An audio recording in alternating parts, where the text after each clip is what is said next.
absorben materia y todo más, pero no están cerca de la Tierra, porque si no se hubieran absorbido toda la parte del sistema solar.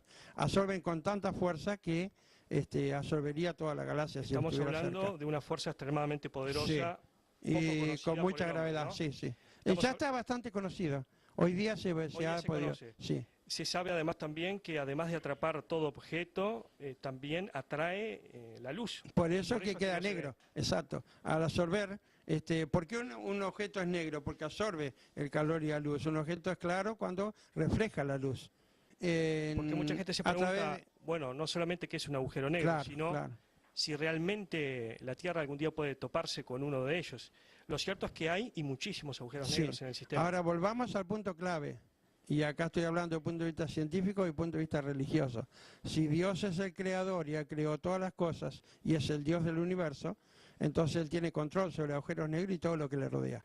O sea, la Tierra va a pasar por un periodo igual que todos los seres vivos, de muerte y resurrección, pero no va a ser destruida. Yo me gustaría recalcar una cosa que lo explica. Cuando Jesucristo estuvo en el monte predicando, llegó un momento que llegaba la noche y claro, todo el mundo tenía hambre. Entonces, al llegar el hambre, Él le dijo a los discípulos, darles de comer. Los discípulos quedaban preocupados, no había comida. ¿Qué hacemos? Eran más de 5.000 personas. Había un jovencito en ese lugar que tenía unos peces y unos panes. Y Jesús le dijo, ¿te animas a compartir con nosotros? Sí, cómo no. Él oró y multiplicó los panes y multiplicó los peces y toda la multitud fueron llenos y que sobró comida. Y voy al punto ese, sobró comida, sobró pan y sobró peces, de esos pocos que había. ¿Qué hizo Jesucristo? ¿Los tiró, los destruyó? No, guardarlos, dijo. Ahora, un Jesucristo que no permite que sea tirado la comida, ¿piensan que va a permitir que sea destruido un mundo que fue creado para obra y gloria de Él? Le propongo ir a una breve pausa, luego de la misma vamos a conversar sobre los dos temas principales de la noche, el fin de los tiempos y la Navidad, que falta tan solo 4 días. Apenas 4 días. Bien, es tiempo de ir a una breve pausa, en instantes continuamos con más en esta noche en Enfoque Regional, dialogando con Ramiro Norero, periodista de investigación y presidente de la Escuela Dominical de la Iglesia de Jesucristo de los Santos de los Últimos Días. Aquí en el Chuy. En la ciudad de Chuy. En el primer bloque hablábamos sobre el fin de los tiempos, sobre la profecía maya o la interpretación que se le da a la profecía maya. En este segundo bloque vamos a conversar respecto de lo que dice en sí la profecía maya. ¿Qué es exactamente la profecía maya? Las cosas que contiene. ¿Cuál es el contenido, por lo menos en este punto específico? Ahí va. Decíamos al comienzo de este tema que era no el fin de los tiempos, sino el fin de una era. Pues de cierta manera es un tiempo, el fin de una era, ¿verdad? De una era maya, o sea, del calendario de ellos. Ahora, ellos decían, y coincidió el hecho, que el 11 de agosto del 99 iba a haber un eclipse de sol. Los mayas eran expertos en detectar eclipses por muchos siglos adelante. Eran grandes astrónomos. Grandes astrónomos. De hecho, Chichén Itzá es una de las ruinas que hay en América, tiene forma de observatorio. Parece bien en la forma de donde pones un observatorio astronómico con telescopio y todo. Y nosotros tenemos en América Puerta del Sol, Puerta de la Luna, porque los mayas y las civilizaciones anteriores, desde la época de Adán, ya asisten a honrar no al sol y a la luna. Esto tiene una interpretación de que en el Antiguo Testamento el sol representaba a nuestro Padre Celestial y la luna a nuestra Madre Celestial. Entonces, el ejemplo de esto lo tenemos José, cuando él vio que el sol, la luna y 11 estrellas se inclinaban ante él. No era el sol y la luna. Y él dice, yo y tu madre nos vamos a inclinar ante ti. Entonces, de la misma manera, en la época de Adán ya existía Olea Shineja, que son valles de la luna y el sol, y los mayas conservaban ese conocimiento. Un conocimiento mayor al que conservaban los que vinieron a destruir la cultura maya y las culturas de Latinoamérica, ¿verdad? Rigoberta Menchú dijo algo muy interesante en una oportunidad cuando fue nombrada Premio Nobel de la Paz. Ella dijo así, cuando vinieron los españoles, nosotros teníamos la tierra y ellos tenían la Biblia. Nos enseñaron a rezar con los ojos cerrados. Cuando abrimos los ojos, ellos tenían la tierra y nosotros teníamos la Biblia.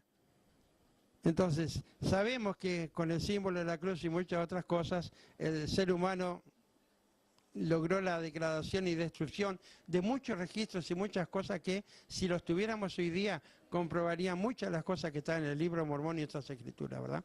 Pero no vamos no necesitamos Volviendo al tema de los mayas, ellos tenían la tecnología o el conocimiento para poder determinar si iba a ocurrir un eclipse. Exacto. De hecho, lo pronosticaron para el 11 de agosto del 99. Y fue así que sucedió. Exactamente, un eclipse total del Sol, el último del siglo XX.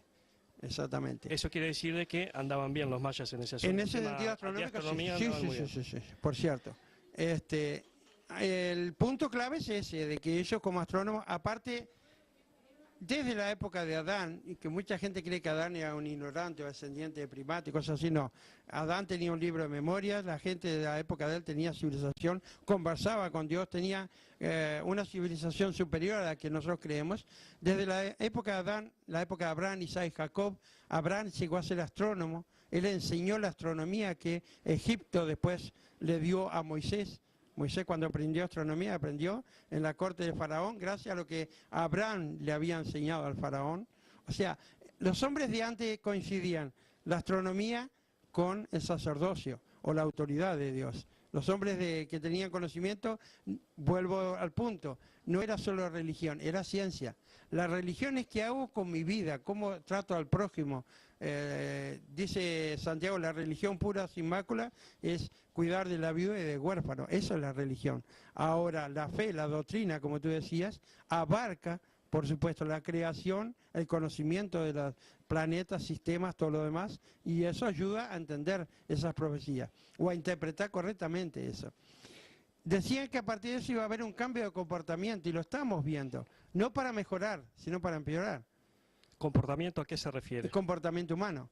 Lo estamos viendo, los cambios de comportamiento. Ya en los años 50, como parte de las señales, ya estaban cambiando el comportamiento humano, empezaban las rebeliones, empezaban muchas cosas que empezaban a buscar su propia forma. De hecho, el Señor dijo que esta época iba a ser como la época de Noé, donde la gente iba a hacer las cosas a su manera y no querer que nadie le dijera lo que tenía que hacer. ¿Usted cree entonces de que no va a suceder el fin de los tiempos ahora el 21 de diciembre, pero sí va a haber un cambio importante en el comportamiento de la humanidad? Está habiendo desde el 99, este fin, o sea, ¿cuál es el tema del ser humano? Hablábamos del miedo contra la fe, ¿verdad? La diferencia, miedo y fe. El miedo me lleva a que me porto bien un rato, y se fue el problema y vuelve a ser lo peor. O sea, ¿qué pasa con alguien que va preso o alguien que lo agarra infragante? Lo descubrieron, bárbaro. Pero después que deja de haber la presión, vuelve a ser lo peor.